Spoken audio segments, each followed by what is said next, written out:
दुनिया के सबसे शक्तिशाली लोकतंत्रों में से 7 इस सप्ताह के अंत में एक शहर में मिलने वाले हैं और इनका एक शिखर सम्मेलन आयोजित होने वाला है। यह शिखर सम्मेलन कहां पर आयोजित होगा? जापान के एक शहर हिरोशिमा में। जी हाँ, वही शहर जिसने द्वितीय विश्व युद्ध के अंत में दुनिया के पहले परमाणु हमले का सामना किया था। दृष्टि आईएएस के इंडेक्स प्रोग्राम में एक बार फिर से आपका स्वागत है। मैं हूं गीतांजलि और आज हम चर्चा करने वाले हैं हाल ही में जो सम्मेलन आयोजित होने वाला है G7 देशों का या समूह का, वह कहाँ आयोजित होने वाला है, उसमें हिरोशिमा के चयन के पीछे क्या कारण बताए जा रहे हैं और इस सम्मेलन में किन खास बिंदुओं पर चर्चा होने वाली है। तो आइए आज के सेशन की शुरुआत करते हैं। सबसे पहले देखते हैं कि हमारी खबर क्या है। खबर है G7 हिरोशिमा शिखर सम्मेलन, क्या भारत होगा इसमें शामिल। देखते हैं कि आज हम किन बिंदुओं पर चर्चा करने वाले हैं या आज की रूपरेखा क्या होगी। सबसे पहले देखेंगे खबर कहाँ प्रकाशित हुई है, किस न्यूज़पेपर में प्रकाशित की गई है। इसके बाद इसकी सुर्खियों में बने रहने के पीछे क्या कारण है या यह चर्चा में क्यों आ गई है। फिर जानेंगे G7 शिखर सम्मेलन के बारे में और यह सम्मेलन इस वर्ष हिरोशिमा में ही क्यों आयोजित किया जा रहा है, इसके बारे में भी समझेंगे। फिर इस सम्मेलन में खासकर किन शीर्ष मुद्दों पर चर्चा की जानी है या किन मुद्दों पर यहाँ चर्चा होनी है, इस बारे में भी जानेंगे। फिर आज के सेशन पर आधारित एक प्रश्न होगा जिसका जवाब आपको कमेंट सेक्शन में देना है। इसके अलावा आपको एक और प्रश्न का जवाब कमेंट सेक्शन में देना है। आपको बताना है कि यह जो टॉपिक है यह सामान्य अध्ययन या जीएस पेपर के किस प्रश्न पत्र से संबंधित है और किस खंड से संबंधित है। आइए आज के सेशन की शुरुआत करते हैं सबसे पहले खबर से। खबर द इंडियन एक्सप्रेस में प्रकाशित की गई थी। खबर थी G7 Hiroshima summit, who is attending and what will be discussed, यानी इसे कौन अटेंड करने वाला है, इसमें क्या डिस्कस होने वाला है और हिरोशिमा समिट कहां पर आयोजित होने वाला है और इसके मुख्य बिंदु क्या है या हिरोशिमा समिट है क्या। सबसे पहले चर्चा में क्यों, तो चर्चा में क्यों वाले बिंदु को हमने डिस्कस कर लिया। इसका अभी हाल ही में यानी G7 शिखर सम्मेलन की बैठक होने वाली है, जापान में होने वाली है। जापान का एक शहर है हिरोशिमा, वहां पर इसका आयोजन होना है। और इस बैठक में मुख्य बिंदु क्या होंगे, क्योंकि हम देख रहे हैं वैश्विक लेवल पर चीन, उत्तर कोरिया और रूस लगातार आक्रामकता को बढ़ाए हुए हैं। ऐसे में पूरे दुनिया में वैश्विक लेवल पर सुरक्षा चिंताएं बढ़ी हुई हैं। सुरक्षा चिंता को लेकर विभिन्न देश आपस में मिलकर कौन कौन से मुद्दे पर चर्चा करेंगे और इन सुरक्षा चिंताओं से कैसे मुक्ति पाई जा सकेगी, इसी के बारे में इस सेशन में चर्चा होने वाली है। ये तो हमने देखा इस सुर्खियों में क्यों बनी है। इसके बाद हम जानेंगे G7 शिखर सम्मेलन के बारे में, इसकी शुरुआत कब हुई और यह है क्या। G7 यहाँ पर क्या है?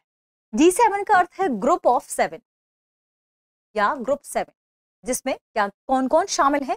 इसमें शामिल है Canada, France, Germany, Italy, Japan, United kingdom और संयुक्त राज्य अमेरिका। ये इसमें शामिल है, इसलिए इसका नाम क्या रखा गया है, ग्रुप 7। दरअसल यह प्रमुख औद्योगिक राष्ट्रों का एक अनौपचारिक समूह है या कहें कि यह एक अंतर सरकारी संगठन है। इस अंतर सरकारी संगठन का गठन वर्ष 1975 में हुआ था। इसके बारे में भी चर्चा करेंगे कि इसका गठन वर्ष 1975 में ही क्यों हुआ था। अगली स्लाइड्स में इसके बारे में हम जानेंगे। अब यदि बात करें वर्ष 2023 में जो G7 का शिखर सम्मेलन हो रहा है, इसकी मेजबानी कौन कर रहा है? इसकी मेजबानी कर रहा है जापान कर रहा है। और इसकी जो प्रेसिडेंसी है यह रोटेट होती रहती है हर वर्ष अलग अलग देशों को, इन सातों के ही अंतर्गत बात कर रहे हैं, इन सातों ही देशों के बारे में बात कर रहे हैं। यह हर साल क्या होती रहती है, इन सभी सातों देशों के बीच रोटेट होती रहती है और आवंटित होती रहती है।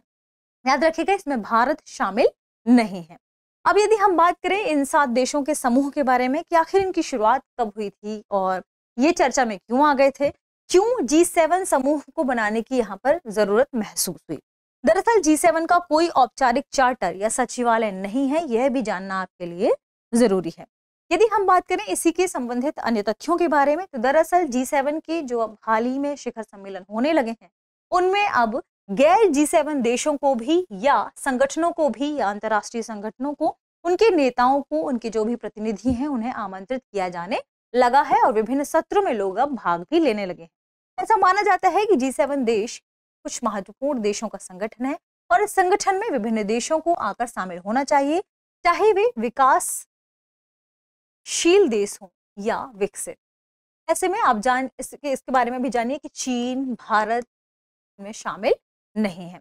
यदि हम बात करें ये नेता आपस में मिलकर किन मुद्दों पर चर्चा करते हैं, तो ये नेता आपस में मिलकर आर्थिक नीति, सुरक्षा, जलवायु परिवर्तन, ऊर्जा, लिंग आदि मुद्दों पर चर्चा करते हैं। वैश्विक लेवल पर यदि युद्ध हो तो उन देशों के बीच में कैसे सामंजस्य को बढ़ाया जाए, उस युद्ध की कैसे समाप्ति की जाए, उनसे उत्पन्न सुरक्षा चिंता कौन कौन सी है, उनके बारे में भी यहाँ पर चर्चा की जाती है। यदि बात करें कि पहली बैठक कब हुई थी, तो इसकी पहली बैठक सन 1975 में हुई थी। और क्यों हुई थी, यानी इसके पीछे की वजह क्या है, तो फ्रांस ने अरब तेल प्रतिबंध के बाद मंदी से निपटने पर चर्चा करने के लिए 6 बैठकों के एक समूह को सबसे पहले यहाँ आमंत्रित किया था और फ्रांस ने इसकी मेजबानी की थी। और 6 मीटिंग्स के इन समूहों के बाद ही इसका नाम क्या पड़ा, G6। फिर बाद में वर्ष 1976 में इसमें कनाडा शामिल हो गया, यानी कनाडा शामिल हो गया। ये पहले G6 था, तो इसमें कनाडा शामिल हो गया, तो कितने देश हो गए, G7, और इसका नाम क्या हो गया, G7। फिर बाद में वर्ष 1998 की बात है, वर्ष 1998 में इसका नाम G8 हो गया। क्यों, क्योंकि इसमें शामिल हो गया रूस। लेकिन वर्ष 2014 में जब रूस ने क्रीमिया पर अतिक्रमण कर लिया और क्रीमिया को कब्जे में ले लिया, तो फिर इस ग्रुप से रूस को निष्कासित कर दिया गया। और जब इस ग्रुप से रूस को निष्कासित कर दिया गया तो वापस से इसका नाम क्या हो गया, G7। और आज भी इस देश का नाम क्या है, यानी इस ग्रुप का नाम क्या है, G7। यह हमने जाना ग्रुप 7 के बारे में या G7 के बारे में, अभी हाल ही में जो शिखर सम्मेलन होने वाला है उसके बारे में। अब आइए जानते हैं कि आखिर हिरोशिमा में ही इस सम्मेलन का आयोजन क्यों किया जाना है। हम सभी जानते हैं हिरोशिमा वह शहर है जिसने परमाणु हथियार या कहें परमाणु हमले के दंश को झेला था, और वह स्थिति झेली थी कि लगभग हिरोशिमा में सब कुछ तबाह हो चुका था। और अब स्थिति वह है कि हिरोशिमा वापस से उन सभी जो विपरीत परिस्थितियां उत्पन्न हुई थी, जो कठिन परिस्थितियां हुई थी, उभरी थी, उनसे उबर चुका है और उबरने के बाद एक सुंदर शहर बन चुका है। तो ऐसे में यह दिखाने के लिए जापान द्वारा पूरी दुनिया को यह दिखाने के लिए कि इतनी बुरी परिस्थिति होती है कब, जब आप परमाणु हथियारों का उपयोग करते हैं, तो जापान द्वारा परमाणु निरस्त्रीकरण और परमाणु अप्रसार को शामिल करने के लिए, दुनिया भर के लोगों को इसका संदेश देने के लिए, इसके दृढ़ संकल्प को रेखांकित करने के लिए ही इसका आयोजन कहाँ किया जा रहा है, हिरोशिमा में। इसके अलावा एक और खास बात यह है कि जापान के जो प्रधानमंत्री हैं अभी हाल ही में, फुमियो किशिदा, इनका यह होम टाउन है या कहें कि गृहनगर है, इसलिए भी इसका आयोजन यहाँ पर किया जा रहा है। यह एक ऐसा शहर है जो परमाणु बम से विनाशकारी क्षति से उबरकर वापस से एक नए और सुंदर शहर के रूप में उभरा है, और यही इस बात का संकेत देता है वैश्विक लेवल पर कि विश्व शांति की अब तलाश की जाए और स्थायी रूप से विश्व शांति को अपनाया जाए। इसके अलावा यदि बात करें कि विश्व शांति की तलाश में सबसे ज्यादा खतरे कहां पर उत्पन्न होते हुए दिखाई दे रहे हैं, तो जापान चाहता है कि हिरोशिमा में ये सभी देश आपस में मिलें, आपस में चर्चा करें, ताकि चीन और उत्तर कोरिया जो लगातार परमाणु और मिसाइल का विकास कर रहा है, इसके अलावा यूक्रेन में जो रूस के हालिया परमाणु हथियारों के खतरे नजर आ रहे हैं, इनसे निपटा जाए, इनसे स्थायी शांति को प्राप्त किया जाए। इसलिए हिरोशिमा शहर का इस बार चयन किया गया है। यदि हम बात करें इसी संदर्भ में कि और कौन कौन से देश इसमें आमंत्रित किए गए हैं, क्योंकि G7 के अलावा भी विभिन्न देशों को इस बार आमंत्रण भेजा गया है और कुछ ऐसे सम्मेलन हैं जिनमें लगातार आमंत्रण भेजा जा रहा है। तो इस बार Australia, Brazil, Cook Island, Bharat, Indonesia, दक्षिण कोरिया और वियतनाम के नेताओं को भी इसके लिए आमंत्रित किया गया है। जापान परमाणु हथियारों को लेकर दुनिया के सामने एक आदर्श और यथार्थवादी रोड मैप बनाने की कोशिश कर रहा है, इसलिए हिरोशिमा में इसका आयोजन किया गया। इन देशों को इसमें आमंत्रित किया गया है। इसके अलावा कुछ अंतर्राष्ट्रीय संगठनों को भी बुलाया गया है, जिसमें शामिल है संयुक्त राष्ट्र अंतर्राष्ट्रीय ऊर्जा एजेंसी, अंतर्राष्ट्रीय मुद्रा कोष, आर्थिक सहयोग और विकास संगठन, विश्व बैंक, विश्व स्वास्थ्य संगठन और विश्व व्यापार संगठन के नेताओं को भी इसमें आमंत्रण भेजा गया है। यह हमने देखा G7 सम्मेलन के बारे में। इस शिखर सम्मेलन के साथ साथ इसका आयोजन हिरोशिमा में ही क्यों किया जा रहा है, इस मुद्दे को भी जाना। अब जानते हैं कि आखिर इस शिखर सम्मेलन में किन खास या शीर्ष मुद्दों पर चर्चा की जानी है।